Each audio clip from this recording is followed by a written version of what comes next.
নদীর পাড়ে ছোট্ট গ্রামে বসবাস করত হাবিব নামের একটি ছেলে। তার বাবা ছিলেন একজন কৃষক, মা সংসারের কাজ করতেন।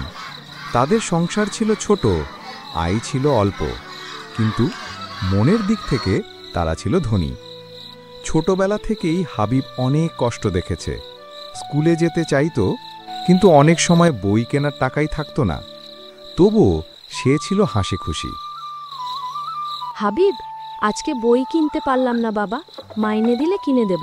কোনো সমস্যা নেই মা, আমি কালকে স্কুলে স্যারকে বলবো।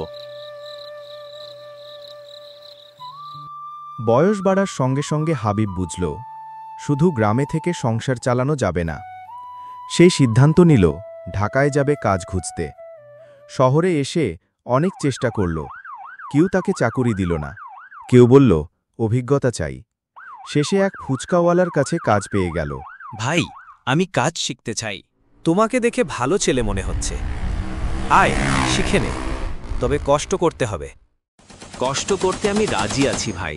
দিন যায়, মাস যায়। এইভাবে 1 বছর পর হাবিব ফুচকা বানানো শিখে গেল।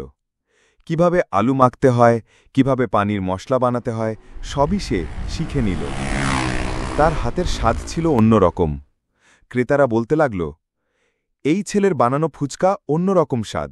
আহা, কি স্বাদ, মুখে লেগে থাকার মতো স্বাদ। তোমার নাম কি গো ভাই? আমার নাম হাবিব। কয়েক বছর পর হাবিব সামান্য টাকা জমাতে পারল। সে সিদ্ধান্ত নিল নিজের ঠেলা গাড়ি বানাবে। হাতে বানানো কাঠের গাড়ি সাজিয়ে লিখল হাবিব ফুচকা। শুরুতে লোকজন আসত না, কিন্তু যে একবার খেত সে দ্বিতীয়বার অবশ্যই আসত। কয়েকদিনের মধ্যেই রাস্তার পাশে ভিড় জমে গেল। চলো বান্ধবী, হাবিব ভাইয়ের ফুচকা খাই। ও ভাই, আমারে 1 প্লেট দাও। একদিন এক গরিব বাচ্চা দূর থেকে ফুচকার দিকে তাকিয়েছিল।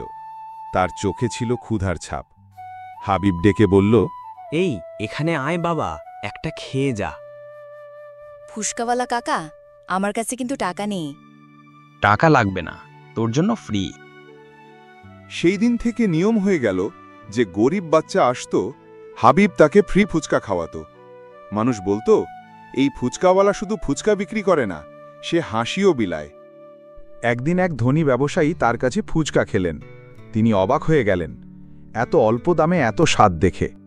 তুমি তো খুব কম আয় করো, তবুও গরিবদের ফ্রি দাও কেন?